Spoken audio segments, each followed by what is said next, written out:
ಈ ಪ್ರೀತಿ ಯಾವಾಗ, ಹೇಗೆ, ಯಾಕೆ ಹುಟ್ಟಿಕೊಳ್ಳುತ್ತೆ ಅಂತ ಹೇಳೋಕ್ಕಾಗಲ್ಲ. ಅನ್ವರ್ ಬೆಂಗಳೂರಿನ ಒಂದು IT ಕಂಪನಿಯಲ್ಲಿ ಕೆಲಸ ಮಾಡುತ್ತಿದ್ದನು. ಸ್ಯಾಲರಿ ಪ್ಯಾಕೇಜ್ ಏನೋ ಚೆನ್ನಾಗಿತ್ತು, ಆದರೆ ಸಂತೋಷ ಅನ್ನೋದು ಸ್ವಲ್ಪವೂ ಇರಲಿಲ್ಲ. ಇಂಜಿನಿಯರಿಂಗಲ್ಲಿ ಸಿಂಗಲ್ ಸಂತನಾಗಿದ್ದವನು ಇನ್ನೂ ಸಿಂಗಲ್ ಸಂತನಾಗೇ ಇದ್ದನು. ಅವನ ಮನಸ್ಸಿಗೆ ಹಿಡಿಸುವ ಹುಡುಗಿ ಅವನಿಗಿನ್ನೂ ಸಿಕ್ಕಿರಲಿಲ್ಲ. ಮನೆಯಲ್ಲಿ ಅವನಿಗೆ ಹುಡುಗಿ ಹುಡುಕುತ್ತಿದ್ದರು. ಆದರೆ ಮನೆಯವರು ತೋರಿಸುವ ಪೆದ್ದು ಹುಡುಗಿಯನ್ನು ಮದುವೆಯಾಗುವಷ್ಟು ಪೆದ್ದನೂ ಅವನಾಗಿರಲಿಲ್ಲ. ಅವನು ತನಗೆ ಸರಿಹೊಂದುವ IT ಪ್ರೊಫೆಷನ್ ಹುಡುಗಿಯನ್ನು ಹುಡುಕುತ್ತಿದ್ದನು. ಆತ ಮುಸ್ಲಿಂ ಅನ್ನೋ ಕಾರಣಕ್ಕೆ ಆಫೀಸಿನಲ್ಲಿ ಎಲ್ಲರೂ ಅವನನ್ನು ಸ್ವಲ್ಪ ವಿಚಿತ್ರವಾಗಿ ನೋಡುತ್ತಿದ್ದರು. ಆದರೆ ಅವನ ಕ್ಲೋಸ್ ಗೆಳೆಯರೆಲ್ಲ ಹಿಂದೂಗಳೇ ಆಗಿದ್ದರು. ಅವನ ತಲೆಯಲ್ಲಿ ಹಿಂದೂ ಮುಸ್ಲಿಂ ಜಗಳಗಳ ಯೋಚನೆ ಯಾವತ್ತೂ ಬರ್ತಿರಲಿಲ್ಲ. ಏಕೆಂದರೆ ಅವನ ಕುಚುಕುಗಳೆಲ್ಲ ಹಿಂದೂಗಳೇ ಆಗಿದ್ದರು.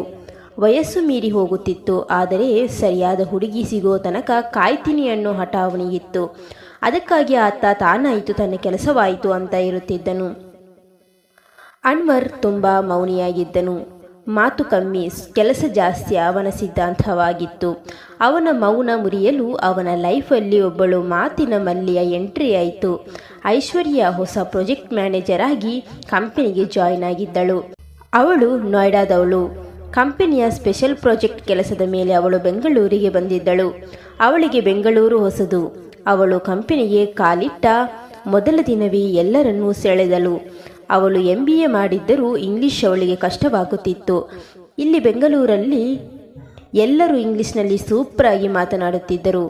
ಅವಳಿಗೆ ಟೀಮನ್ನು ಲೀಡ್ ಮಾಡುವುದು ಕಷ್ಟವಾಗತೊಡಗಿತು. ಮುಂಚೆ ನೋಯ್ಡಾದಲ್ಲಿ ಅವಳು ಹಿಂದಿಯಲ್ಲಿ ಆವಾಜ್ ಹಾಕಿ ಟೀಮ್ ಲೀಡ್ ಮಾಡುತ್ತಿದ್ದಳು. ಆದರೆ ಈಗ ಭಾಷೆಯ ಸಮಸ್ಯೆಯಾಗಿ ಸೈಲೆಂಟ್ ಆಗಿದ್ದಳು. ಅವಳು ಕಂಪನಿ ಕೆಲಸವನ್ನು ಸರಿಯಾಗಿ ಮಾಡಿಕೊಂಡು ಮುಂದೆ ಸಾಗಿದ್ದಳು. ಅವಳ ಟೀಮಲ್ಲಿ ಯಾವಾಗಲೂ ಸೈಲೆಂಟ್ ಆಗಿರೋ ಅನ್ವರ್ನನ್ನು ನೋಡಿ ಅವಳು ಒಂದಿನ ಅವನನ್ನು ವಿಚಾರಿಸಿಕೊಂಡಳು. ಆಗ ಅನ್ವರ್ ಅವಳೊಂದಿಗೆ ಹಿಂದಿಯಲ್ಲಿ ಫಟಾಫಟ್ ಅಂತ ಮಾತನಾಡಿದನು. ಅವನಿಗೂ ಇಂಗ್ಲಿಷ್ ಕಷ್ಟವಾಗುತ್ತಿತ್ತು. ಅದಕ್ಕೆ ಆತ ಮೌನವಾಗಿರುತ್ತಿದ್ದನು. ಈಗ ಐಶ್ವರ್ಯಳಿಂದಾಗಿ ಅವನ ಮೌನ ಮುರಿಯಿತು. ಅವರಿಬ್ಬರು ಬೆಸ್ಟ್ ಫ್ರೆಂಡ್ಸ್ ಆದರು.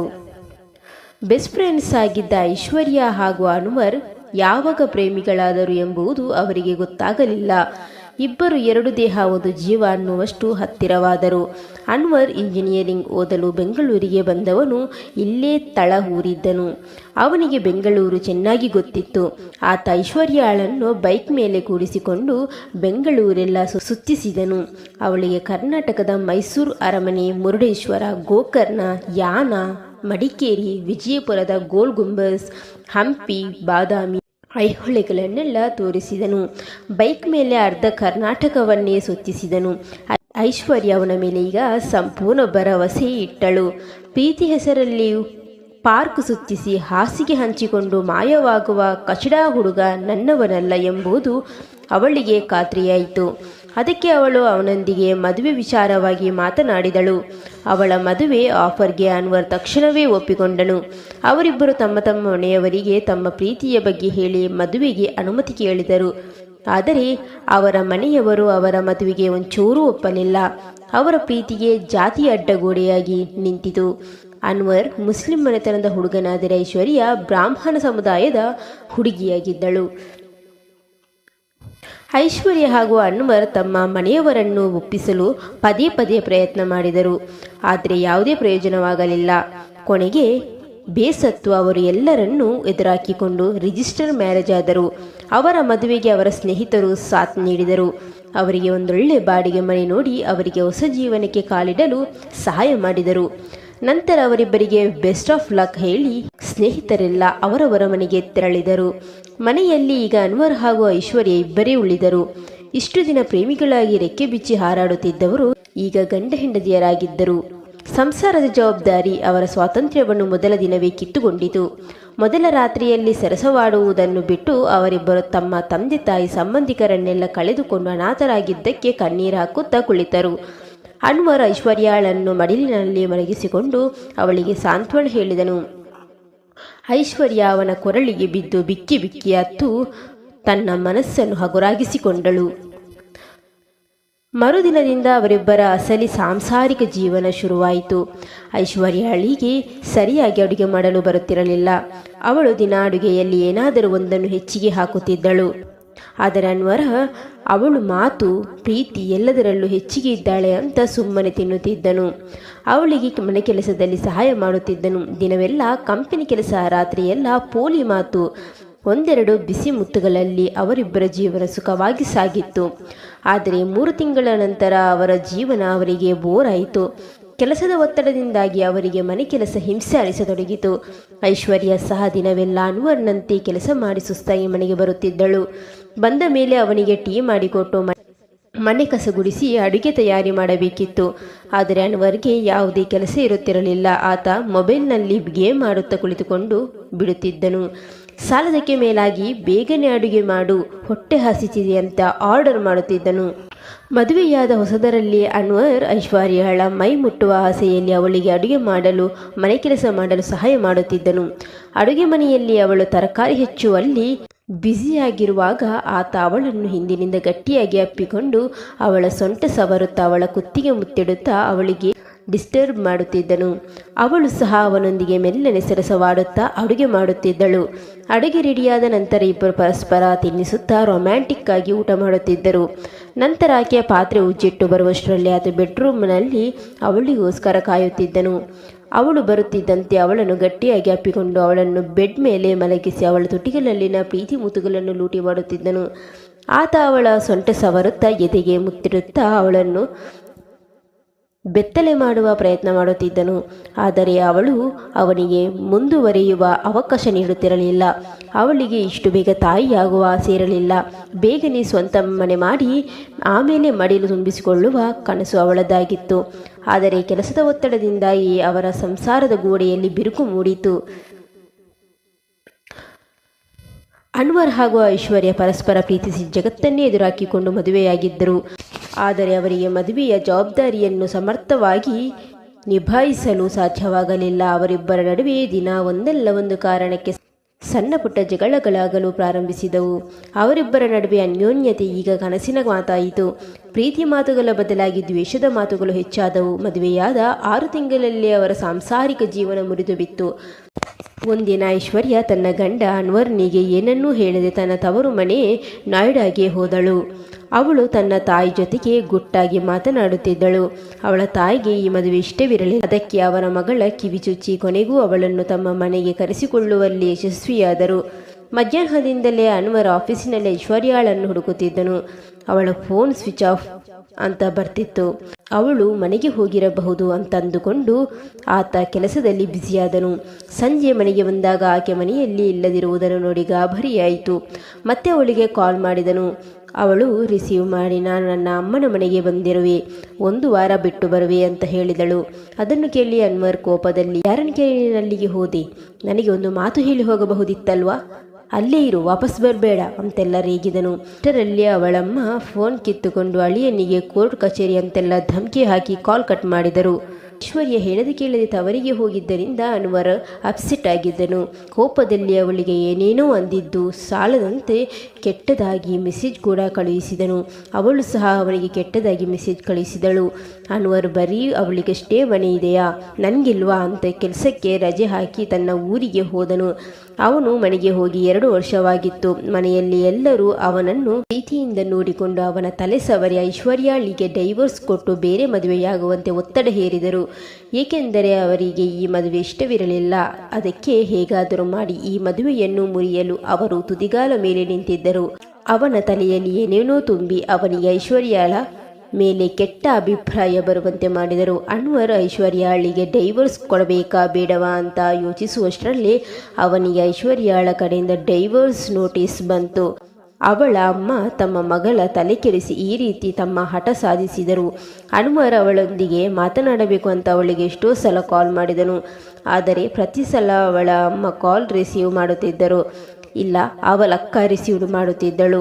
ಐಶ್ವರ್ಯಾಳ ಅಮ್ಮನ ಮಾತುಗಳನ್ನು ಅರಗಿಸಿಕೊಳ್ಳಲಾಗದೆ ಅನ್ವರ್ ಅವಳಿಗೆ ಡೈವೋರ್ಸ್ ಕೊಡಲು ಮುಂದಾದನು. 1.5 ವರ್ಷದಲ್ಲಿ ಅವರಿಬ್ಬರು ಡೈವೋರ್ಸ್ ತೆಗೆದುಕೊಂಡು ದೂರಾದರು. ಹಿಂದೂ ಹುಡುಗಿಯನ್ನು ಪ್ರೀತಿಸಿ ಮದುವೆಯಾಗಿ 6 ತಿಂಗಳು ಸಹ ನೆಟ್ಟಗೆ ಹೆಂಡತಿಯನ್ನು ಚೆನ್ನಾಗಿ ನೋಡಿಕೊಳ್ಳದ ಬೇವರ್ಸಿ ಅಂತ ಈ ಸಮಾಜ ಅನ್ವರ್ನ ಮುಖಕ್ಕೆ ಕ್ಯಾಕರಿಸಿ ಉಗಿಯತೊಡಗಿತು. ಅವನ ಹಿಂದೂ ಗೆಳೆಯರು ಅವನ ಮೇಲೆ ಬಹಳಷ್ಟು ಭರವಸೆ ಇಟ್ಟು ಅವನಿಗೆ ಮದುವೆ ಮಾಡಿಸಿದ್ದರು. ಆದರೆ ಆತ ಐಶ್ವರ್ಯಾಳನ್ನು ಸರಿಯಾಗಿ ನೋಡಿಕೊಳ್ಳದೆ ಅವಳನ್ನು ತವರಿಗೆ ಓಡಿಸಿ ಡೈವೋರ್ಸ್ ಕೊಟ್ಟು ದೂರಾಗಿ ಪ್ರೀತಿಗೆ ಕಳಂಕ ತಂದಿದ್ದರಿಂದ ಅವನ ಗೆಳೆಯರೆಲ್ಲ ಅವನಿಗೆ ಚೆನ್ನಾಗಿ ಬೈದು ಅವನಿಂದ ದೂರ ಆದರು. ಅವನ ಮನೆಯಲ್ಲಿ ಅವನಿಗೆ ಮರುಮದುವೆ ಮಾಡಲು ಮುಸ್ಲಿಂ ಹುಡುಗಿ ಹುಡುಕಲು ಪ್ರಾರಂಭಿಸಿದರು. ಆದರೆ ಅವನಿಗೆ ಪ್ರೀತಿಸಿದ ಹುಡುಗಿ ಹಾಗೂ ಜೀವದ ಗೆಳೆಯರನ್ನು ಮರೆತು ಹೊಸ ಜೀವನ ಪ್ರಾರಂಭಿಸುವ ಮನಸ್ಸಿರಲಿಲ್ಲ. ಆತ ಹಳೆಯ ಸುಮಧುರ ನೆನಪುಗಳೊಂದಿಗೆ ಒಂಟಿ ಜೀವನ ಕಳೆಯಲು ನಿರ್ಧರಿಸಿ ಕೆಲಸದ ನೆಪ ಹೇಳಿ ಬೆಂಗಳೂರಿಗೆ ಬಂದನು. ತನ್ನ ಕೆಲಸ ಮಾಡುತ್ತಾ ಮತ್ತೆ ಜೀವಂತ ಶವವಂತೆ ಬದುಕಲು ಪ್ರಾರಂಭಿಸಿದನು. ಅತ್ತ ಕಡೆ ಐಶ್ವರ್ಯಾಳನ್ನು ಸಹ ಸಮಾಜ ಕ್ಯಾಕರಿಸಿ ಉಗಿಯುತ್ತಾಯಿತು. ಮುಸ್ಲಿಂ ಹುಡುಗನೊಂದಿಗೆ ಓಡಿ ಹೋಗಿ ಮದುವೆಯಾಗಿ 6 ತಿಂಗಳು ಸಹ ನೆಟ್ಟಗೆ ಸಂಸಾರ ಮಾಡದೆ ಮತ್ತೆ ಮನೆಗೆ ಓಡಿ ಬಂದಿದ್ದಾಳೆ. ನಡತೆಗೆಟ್ಟವಳು ಮತ್ತೆ ಯಾರ ಜೊತೆಗೆ ಓಡಿ ಹೋಗ್ತಾಳೋ ಏನೋ ಅಂತೆಲ್ಲ ಅಕ್ಕಪಕ್ಕದ ಮನೆಯವರು ಮಾತನಾಡಲು ಪ್ರಾರಂಭಿಸಿದರು. ಇದ್ಯಾವುದಕ್ಕೂ ಕೇರ್ ಮಾಡದೆ ಅವರಮ್ಮ ಅವಳಿಗೆ ಮರು ಮದುವೆ ಮಾಡಲು ಹೊಸ ಹುಡುಗನನ್ನು ಹುಡುಕಲು ಪ್ರಾರಂಭಿಸಿದರು. ಆದರೆ ಅವಳನ್ನು ನೋಡಲು ಬರುವ ಗಂಡುಗಳೆಲ್ಲ ಅವಳ ಶೀಲದ ಮೇಲೆಯೇ ಸಂಶಯ ಪಡುತ್ತಿದ್ದರು. ಅವಳ ಜೊತೆಗೆ ಪರ್ಸನಲ್ ಆಗಿ ಮಾತನಾಡಬೇಕು ಅಂತ ರೂಮಿಗೆ ಹೋಗಿ ನೀನು ವರ್ಜಿನ್ ಹೌದಾ ಅಲ್ವಾ ಎಂದು ಕೇಳುತ್ತಿದ್ದರು. ತಮಗೆ 2 ಮಕ್ಕಳಿರುವ ಗಂಡುಗಳು ಸಹ ಅವಳ ವರ್ಜಿನಿಟಿಯ ಬಗ್ಗೆ ಕೇಳುತ್ತಿದ್ದರು. ಇದರಿಂದ ಐಶ್ವರ್ಯ ಬೇಸರಗೊಂಡು ಅಮ್ಮನ ಕೊರಳಿಗೆ ಬಿದ್ದು ಅಳಲು ಪ್ರಾರಂಭಿಸಿದಳು. ಆಗ ಅವಳಮ್ಮ ಅವಳಿಗೆ ಸಮಾಧಾನ ಮಾಡುತ್ತಾ ನೀನು ಆ ಅಯೋಗ್ಯನನ್ನು ಮದುವೆಯಾಗಿರದಿದ್ದರೆ ಇಷ್ಟೆಲ್ಲ ಆಗುತ್ತಿರಲಿಲ್ಲ ಅಂತ ಹೇಳಿ ಎಲ್ಲ ಅವಳದೇ ತಪ್ಪು ಅನ್ನೋ ಹಾಗೆ ಮಾತಾಡಿ ಅವಳ ಮೇಲೆ ಗೂಬೆ ಕೂಡಿಸಿ ತಾವು ಬಚಾವಾದರು. ಅಕ್ಕಪಕ್ಕದ ಮನೆಯವರ ಚುಚ್ಚು ಮಾತುಗಳಿಂದ ನೊಂದು ಐಶ್ವರ್ಯ ಆತ್ಮಹತ್ಯೆಗೆ ಯತ್ನಿಸಿದಳು. ಆಗ ಅವಳಕ್ಕ ಬಂದು ಅವಳ ಮೂಡ್ ಚೇಂಜ್ ಮಾಡಲು ಅವಳನ್ನು ತನ್ನ ಮನೆಗೆ ಕರೆದುಕೊಂಡು ಹೋದಳು. ಅಕ್ಕನ ಮನೆಗೆ ಹೋದರೂ ಸಹ ಐಶ್ವರ್ಯಾಳಿಗೆ ಹಳೆ ನೆನಪುಗಳು ಕಾಡಲು ಪ್ರಾರಂಭಿಸಿದವು. ಕೊನೆಗೂ ಅವಳಿಗೆ ತನ್ನ ಮನೆಯವರು ತಮ್ಮ ಹಠ ಸಾಧಿಸಲು ನನಗೆ ಡೈವೋರ್ಸ್ ಕೊಡಿಸಿ ನನ್ನ ಬಾಳನ್ನು ಹಾಳು ಮಾಡಿದ್ರು ಎಂಬುದು ಅರಿವಾಯಿತು. ಅನ್ವರಿಗೆ ಇದು ಯಾವತ್ತೂ ಅರ್ಥವಾಗಿತ್ತು. ಇದು ಅರ್ಥವಾದ ದಿನವೇ ಆತ ಮನೆ ಬಿಟ್ಟು ಬೆಂಗಳೂರು ಸೇರಿದ್ದನು. ಆದರೆ ಐಶ್ವರ್ಯ ಇನ್ನೂ ಕೆಲಸಕ್ಕೆ ಹೋಗದೆ ಮನೆಯಲ್ಲೇ ಇದ್ದಳು. ಅವಳಿಗೆ ನಾನು ಅನ್ವರ್ನೊಂದಿಗೆ ಒಂದ್ಸಲ ಸರಿಯಾಗಿ ಮಾತಾಡಿದರೆ ನಮ್ಮ ಜೀವನ ಸರಿಯಾಗುತ್ತಿತ್ತು ಅಂತ ಅನಿಸತೊಡಗಿತು. ಅವಳಿಗೆ ಕೊನೆಗೂ ಕೆಟ್ಟ ಮೇಲೆಯೇ ಬುದ್ಧಿ ಬಂತು. ಆದರೆ ಈಗ ಕಾಲ ಮಿಂಚಿ ಹೋಗಿತ್ತು. ಅವರಿಬ್ಬರು ಕಾನೂನಿನ ಪ್ರಕಾರ ಡೈವೋರ್ಸ್ ತೆಗೆದುಕೊಂಡು ದೂರಾಗಿದ್ದರು. ಅವಳಕ್ಕ ಅವಳಿಗೆ ಹೇಗಾದರೂ ಮಾಡಿ ಮದುವೆ ಮಾಡಿಸಬೇಕು ಅಂತ ಅಲ್ಲಿಯೂ ಅವಳಿಗೆ ಗಂಡುಗಳನ್ನು ತೋರಿಸಲು ಪ್ರಾರಂಭಿಸಿದಳು. ಒಂದಿನ ಅವಳನ್ನು ನೋಡಲು ಗಂಡಿನ ಕಡೆಯವರು ಬರುವವರಿದ್ದರು. ಅವಳಕ್ಕ ಗಡಿಬಿಡಿಯಲ್ಲಿ ಎಲ್ಲ ತಯಾರಿ ಮಾಡುವಷ್ಟರಲ್ಲಿ ಸ್ವಲ್ಪ ತಡವಾಗಿತ್ತು. ಅವಳಕ್ಕ ಅವಳಿಗೆ ಬೇಗನೆ ಸೀರೆ ಇಟ್ಟುಕೊಂಡು ರೆಡಿಯಾಗುವಂತ ಹೇಳಿ ಕೆಲಸದಲ್ಲಿ ಬ್ಯುಸಿಯಾದಳು. ಆದರೆ ಐಶ್ವರ್ಯ ರೆಡಿಯಾಗದೆ ರೂಮ್ನಲ್ಲಿ ಸುಮ್ಮನೆ ಕುಳಿತಿದ್ದಳು. ಏಕೆಂದರೆ ಅವಳಿಗೆ ಸೀರೆ ಇಡಲು ಬರುತ್ತಿರಲಿಲ್ಲ. ಅಲ್ಲದೆ ಅವಳಿಗೆ ಪದೇ ಪದೇ ಬೇರೆ ಬೇರೆ ಗಂಡುಗಳನ್ನು ನೋಡಿ ಮುಜುಗರಕ್ಕೆ ಒಳಗಾಗುವುದು ಇಷ್ಟವಿರಲಿಲ್ಲ. ಅದಕ್ಕೆ ಅವಳು ರೂಮ್ನಲ್ಲಿ ಸಪ್ಪೆ ಮೋರೆ ಹಾಕಿಕೊಂಡು ಕುಳಿತಿದ್ದಳು. ಅವಳಕ್ಕ ಮನೆ ಕೆಲಸ ಮುಗಿಸಿ ಬಂದರೂ ಐಶ್ವರ್ಯ ಇನ್ನೂ ರೆಡಿಯಾಗಿರಲಿಲ್ಲ. ಅದಕ್ಕೆ ಅವಳನ್ನು ರೇಗಿದಳು. ಆಗ ಅವಳಿಗೆ ಸೀರೆಯುಡಲು ಬರಲ್ಲ ಎಂಬುದು ಅವಳಿಗೆ ಗೊತ್ತಾಯಿತು. ಕೂಡಲೇ ಅವಳಕ್ಕ ಅವಳಿಗೆ ಸೀರೆಯುಡಿಸಲು ಪ್ರಾರಂಭಿಸಿದಳು. ಆದರೆ ಆತುರದಲ್ಲಿ ಬಾಗಿಲ ಚಿಲಕ ಹಾಕುವುದನ್ನು ಮರೆತಿದ್ದಳು. ಬಾಗಿಲನ್ನು ಬರೀ ಮುಂದೆ ಮಾಡಿ ಅವಳಿಗೆ ಸೀರೆಯುಡಿಸುತ್ತಿದ್ದಳು. ಪೂರ್ತಿ ಸೀರೆಯುಡಿಸಿ ಸೇಫ್ಟಿ ಪಿನ್ ಹಾಕಬೇಕು ಅನ್ನೋಷ್ಟರಲ್ಲಿ ಅವಳ ಭಾವ ಅಂದರೆ ಅವಳಕ್ಕನ ಗಂಡ ಅವಳ ರೂಮಿಗೆ ಸಡನ್ನಾಗಿ ಬಂದು ಗಂಡಿನ ಕಡೆಯವರು ಬಂದರು, ಇನ್ನೂ ರೆಡಿಯಾಗಿಲ್ವಂತ ಕೇಳಿದನು. ಕೊನೆಗೆ ಐಶ್ವರ್ಯಳನ್ನು ಮೊದಲ ಸಲ ಸೀರೆಯಲ್ಲಿ ನೋಡಿ ಆತ ಮನಸೋತನು. ಐಶ್ವರ್ಯಳಿಗೆ ತನ್ನನ್ನು ನೋಡಲು ಬಂದ ಗಂಡು ಇಷ್ಟವಾಗಲಿಲ್ಲ. ಅದಕ್ಕೆ ಅವಳು ರೂಮ್ನಲ್ಲಿ ಹೋಗಿ ಅಳುತ್ತಾ ಕುಂತಳು. ಅವಳನ್ನು ಸಮಾಧಾನ ಮಾಡುತ್ತಿದ್ದಳು. ಅಷ್ಟರಲ್ಲಿ ಅವಳ ಭಾವ ಸಹ ಅವಳನ್ನು ಸಮಾಧಾನ ಮಾಡಲು ಪ್ರಾರಂಭಿಸಿದರು. ಅವಳಕ್ಕ ಅವಳಿಗೆ ಟೀ ತರಲು ಅಡುಗೆ ಮನೆಗೆ ಹೋದಳು. ಆಗ ಅವಳ ಭಾವ ಅವಳ ಭುಜದ ಮೇಲೆ ಕೈ ಹಾಕಿ ಅವಳ ಭುಜ ಸವರುತ್ತಾ ಚಿಂತಿಸಬೇಡ, ನಿನ್ನನ್ನು ಯಾರೂ ಮದುವೆಯಾಗದಿದ್ದರೆ ನಾನು ಮದುವೆಯಾಗುವೆ ಅಂತ ಹೇಳಿ ತನ್ನ ಮನದಾಸೆ ವ್ಯಕ್ತಪಡಿಸಿದನು. ಅಷ್ಟರಲ್ಲಿ ಅವಳಕ್ಕ ಟೀ ತೆಗೆದುಕೊಂಡು ಬಂದಾಗ ಭಾವ ಅಲ್ಲಿಂದ ಕಾಲಿತ್ತನು. ಐಶ್ವರ್ಯಳಿಗೆ ಒಂಟಿ ಹೆಣ್ಣನ್ನು ಈ ಸಮಾಜ ಯಾವ ರೀತಿ ನೋಡುತ್ತೆ ಎಂಬುದು ಅರ್ಥವಾಯಿತು. ಅದಕ್ಕೆ ಅವಳು ಮತ್ತೆ ಕೆಲಸಕ್ಕೆ ಸೇರಿಕೊಂಡು ಸ್ವತಂತ್ರ ಜೀವನ ಸಾಗಿಸಲು ನಿರ್ಧರಿಸಿದಳು. ಅಕ್ಕನಿಗೆ ಇದನ್ನು ಹೇಳಿ ತಕ್ಷಣವೇ ತಯಾರಾಗಿ ಅವಳ ಮನೆ ಬಿಟ್ಟು ನೋಯ್ಡಾಗೆ ತೆರಳಿದಳು. ಐಶ್ವರ್ಯ ಬಸ್ಸಿನಲ್ಲಿ ಹೋಗುವಾಗ ತನ್ನ ಹಳೆ ಕಂಪನಿ ಮ್ಯಾನೇಜರ್ಗೆ ಕಾಲ್ ಮಾಡಿ ನನ್ನ ಹೇಗಾದರೂ ಮಾಡಿ ಬೆಂಗಳೂರು ಬ್ರಾಂಚಿಗೆ ಕಳುಹಿಸಿಕೊಡಿ ಅಂತ ಬೇಡಿಕೊಂಡಳು. ಅದಕ್ಕೆ ಅವರು ಒಪ್ಪಿ ಅವಳಿಗೆ ನಾಳೆನೇ ಕೆಲಸಕ್ಕೆ ಜಾಯ್ನ್ ಆಗಲು ಹೇಳಿದರು. ಐಶ್ವರ್ಯ ನಾಯ್ಡಾಗೆ ಹೋದ ನಂತರ ಮನೆಗೆ ಹೋಗುವ ಬದಲು ಬೆಂಗಳೂರಿಗೆ ಹೋಗಲು ರೈಲ್ವೆ ಸ್ಟೇಷನ್ನ ದಾರಿ ಹಿಡಿದಳು. ಅವಳು ಏನಾದರೂ ಮಾಡಿ ಅನ್ವರ್ನನ್ನು ಮೀಟಾಗಿ ಅವನೊಂದಿಗೆ ಒಂದ್ಸಲ ಮಾತಾಡಬೇಕು ಅಂತ ಹಂಬಲಿಸುತ್ತಿದ್ದಳು. ಅತ್ತ ಕಡೆ ಅನ್ವರ್ ಕೂಡ ಅವಳ ನೆಪದಲ್ಲೇ ಸಿಂಗಲ್ ಸನ್ಯಾಸಿ ಜೀವನ ಸಾಗಿಸುತ್ತಿದ್ದನು. ಐಶ್ವರ್ಯ ಇದೇ ಯೋಚನೆಯಲ್ಲಿ ರೈಲ್ವೆ ಸ್ಟೇಷನ್ಗೆ ತಲುಪಿದಳು. ರಾತ್ರಿ ಬಹಳಷ್ಟು ಟೈಮ್ ಆಗಿತ್ತು. ಸ್ಟೇಷನ್ ಆಲ್ಮೋಸ್ಟ್ ಖಾಲಿ ಹೊಡಿತಾ ಇತ್ತು. ಅಷ್ಟರಲ್ಲಿ ಒಂದಿಬ್ಬರು ಪೋಲಿ ಹುಡುಗರು ಬಂದು ಅವಳೊಂದಿಗೆ ಕೆಟ್ಟದಾಗಿ ವರ್ತಿಸತೊಡಗಿದರು. ಅವಳು ಸಹಾಯಕ್ಕೆ ಕೂಗಿಕೊಂಡಳು. ಅದರಲ್ಲಿ ಯಾರೂ ಇರಲಿಲ್ಲ. ಅವರು ಅವಳ ಕೈ ಹಿಡಿದು ಎಳೆದಾಡತೊಡಗಿದರು. ಅಷ್ಟರಲ್ಲಿ ಒಬ್ಬ ಯುವಕ ಅವಳನ್ನು ನೋಡಿ ಅವಳನ್ನು ಕಾಪಾಡಲು ಓಡಿ ಬಂದನು. ಆತ ಸಮೀಪಕ್ಕೆ ಬಂದಾಗ ಐಶ್ವರ್ಯ ಆಶ್ಚರ್ಯಚಕಿತಳಾಗಿ ನಿಂತಳು. ಅವಳನ್ನು ಕಾಪಾಡಲು ಓಡಿ ಬಂದ ಯುವಕ ಅನ್ವರ್ ಆಗಿದ್ದನು. ಆತ ಅವಳನ್ನು ಬಿಟ್ಟಿರಲಾಗದೆ ಅವಳನ್ನು ಒಂದ್ಸಲ ಮಾತಾಡಿಸಿಕೊಂಡು ಹೋಗಲು ನಾಯ್ಡಾಗೆ ಬಂದಿದ್ದನು. ಆದರೆ ಅವಳ ಮನೆ ಎಲ್ಲಿದೆ ಅಂತ ಗೊತ್ತಾಗದೆ ಸ್ಟೇಷನ್ನಲ್ಲಿ ಕುಳಿತಿದ್ದನು.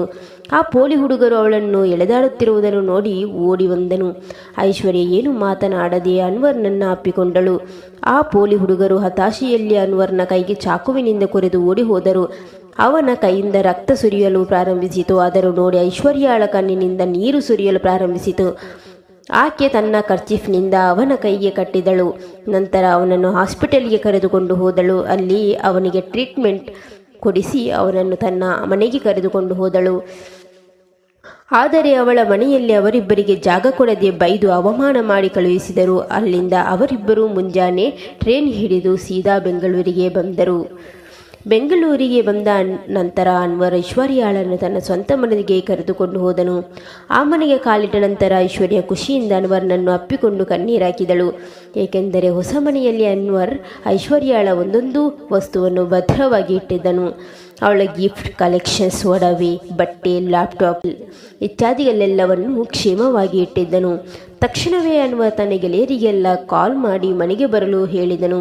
ಅವರಿಬ್ಬರು ತಮ್ಮ ತಪ್ಪನ್ನು ತಿದ್ದಿಕೊಂಡು ಮತ್ತೆ ಮರುಮದುವೆಯಾಗ್ತೀನಿ ಎಂದಾಗ ಅವರ ಗೆಳೆಯರು ಮತ್ತೆ ಅವರಿಗೆ ಸಹಾಯ ಮಾಡಲು ಮುಂದಾದರು. ಆದರೆ ಈ ಸಲ ಅವರು ರಿಜಿಸ್ಟರ್ ಮದುವೆ ಮಾಡಿಸದೆ ಸೀದಾ ಅವರಿಬ್ಬರನ್ನೊಂದು ಕಾರಲ್ಲಿ ಮೊದಲು ಅನ್ವರ್ನ ಮನೆಗೆ ಕರೆದುಕೊಂಡು ಹೋದರು.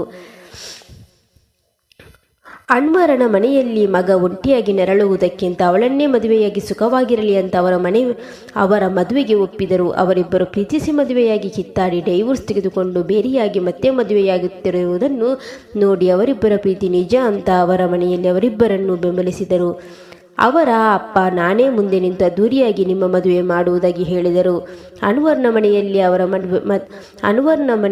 ಅವರ ಮದುವೆಗೆ ಒಪ್ಪಿಗೆ ಸಿಕ್ಕಿತು. ಆದರೆ ಐಶ್ವರ್ಯಾಳ ಮನೆಯವರ ಮನನೋಯಿಸಿ ಮದುವೆ ಮಾಡುವುದು ಅವರ ಗೆಳೆಯರಿಗೆ ಇಷ್ಟವಿರಲಿಲ್ಲ. ಅದಕ್ಕವರು ಅವಳ ಮನೆಯವರನ್ನು ಒಪ್ಪಿಸಲು ನಾಯ್ಡಾಗೆ ಹೋದರು. ಅವಳಿಗೆ ಎರಡನೇ ಮದುವೆ ಮಾಡಲು ಯೋಗ್ಯ ಹುಡುಗರನ್ನು ಹುಡುಕಲು ಸಾಧ್ಯವಾಗದೆ ಅವರಮ್ಮನ ಹಠ ಜಂಬ ಎರಡೂ ಇಳಿದಿದ್ದವು. ಅದಕ್ಕೆ ಅವಳ ಮನೆಯಲ್ಲೂ ಅವರಿಬ್ಬರ ಮದುವೆಗೆ ಅನುಮತಿ ಕೊಟ್ಟರು. ಇಬ್ಬರ ಮನೆಯವರು ತಾವೇ ಮುಂದೆ ನಿಂತು ಅವರಿಬ್ಬರ ಮದುವೆಯನ್ನು ಅದ್ಧೂರಿಯಾಗಿ ಮಾಡಿದರು. ಪ್ರೀತಿ ಹಾಗೂ ಡೈವೋರ್ಸ್ನಲ್ಲಿ ಹೋದ ಅವರ ಮರ್ಯಾದೆ ಈಗ ಮರು ಮದುವೆಯಲ್ಲಿ ಮರಳಿ ಬಂತು. ಮದುವೆ ಶಾಸ್ತ್ರಗಳೆಲ್ಲ ಆದ ನಂತರ ಅವರಿಬ್ಬರು ತಮ್ಮ ಬ್ಯಾಂಗ್ಳೂರಿನ ಮನೆ ಸೇರಿದರು. ಅದು ಅವರ ಪ್ರೀತಿ ಕೂಡ ಆಯಿತು. ಈಗ ಅನ್ವರ್ ಆರ್ಥಿಕವಾಗಿ ಸಬಲನಾಗಿದ್ದನು, ಸ್ವಂತ ಮನೆ ಸಹ ಮಾಡಿದ್ದನು. ಹೀಗಾಗಿ ಐಶ್ವರ್ಯಾಳಿಗೆ ಈಗ ಕೆಲಸ ಮಾಡುವ ಅವಶ್ಯಕತೆ ಇರಲಿಲ್ಲ. ಆದರೆ ಅವಳು ಜಾಬ್ ಮಾಡ್ತೀನಿ ಅಂದಾಗ ಅನ್ವರ್ ಬೇಡ ಅನ್ನದೆ ಅವಳನ್ನು ಬೆಂಬಲಿಸಿದನು. ಮನೆ ಕೆಲಸ ಮಾಡಲು ಒಬ್ಬಳು ಮನೆಗೆಲಸದವಳನ್ನು ನೇಮಿಸಿದನು. ಈಗ ಐಶ್ವರ್ಯಾಳಿಗೆ ಮನೆಯಲ್ಲಿ ಯಾವ ಕೆಲಸನೂ ಇರಲಿಲ್ಲ. ದಿನ ಬೆಳಿಗ್ಗೆ ಬೇಗನೆ ಎದ್ದು ಅವರಿಬ್ಬರು ವಾಕಿಂಗ್ಗೆ ಹೋಗುತ್ತಿದ್ದರು. ನಂತರ ವಾಪಸ್ ಬಂದು ರೆಡಿಯಾಗಿ ಟಿಫಿನ್ ಮಾಡಿ ಜೊತೆಯಾಗಿ ಬೈಕ್ ಮೇಲೆ ಒಂದೇ ಕಂಪನಿಗೆ ಹೋಗುತ್ತಿದ್ದರು. ಸಂಜೆ ಮನೆಗೆ ಬಂದ ನಂತರ ಲೈಟಾಗಿ ಏನಾದರೂ ತಿಂದು ಟೀ ಕುಡಿದು ಸಿಟಿ ಸುತ್ತಲು ಹೋಗುತ್ತಿದ್ದರು. ಬೇಗನೆ ಮನೆಗೆ ಬಂದು ಊಟ ಮಾಡಿ ಸ್ವಲ್ಪ ಹೊತ್ತು ಮನೆ ಟೆರೆಸ್ ಮೇಲೆ ವಾಕ್ ಮಾಡಿ ಬೆಡ್ರೂಮ್ ಸೇರಿ ಗೋಡೆಗಳು ನಾಚಿ ಕಣ್ಮುಚ್ಚಿಕೊಳ್ಳುವಂತೆ ಸರಸವಾಡುತ್ತಿದ್ದರು. ವೀಕೆಂಡ್ನಲ್ಲಿ ಟೈಮ್ ಸಿಕ್ಕರೆ ಯಾವುದಾದ್ರೂ ಟೂರಿಸ್ಟ್ ಸ್ಪಾಟ್ಗೆ ಹೋಗುತ್ತಿದ್ದರು. ಈ ರೀತಿ ಅವರಿಬ್ಬರ ಜೀವನ ಸುಖವಾಗಿ ಸಾಗಿತು. ಅವರ ಪ್ರೇಮದ ಸಂಕೇತವಾಗಿ 1 ವರ್ಷದಲ್ಲಿ ಅವರ ಮನೆಗೆ ಒಬ್ಬಳು ಪುಟ್ಟ ರಾಜಕುಮಾರಿ ಆಗಮನವಾಯಿತು. ಅವರಿಬ್ಬರ ಪ್ರೀತಿ, ಮದುವೆ ಎಲ್ಲವೂ ಸಾರ್ಥಕವಾಯಿತು. ಸ್ನೇಹಿತರೆ, ಈ ಕಥೆ ನಿಮಗೆ ಇಷ್ಟವಾಗಿದ್ದಲ್ಲಿ ವಿಡಿಯೋಗೊಂದು ಲೈಕ್ ಕೊಡಿ, ಶೇರ್ ಮಾಡಿ, ಸಬ್ಸ್ಕ್ರೈಬ್ ಮಾಡಿ. ಧನ್ಯವಾದಗಳು.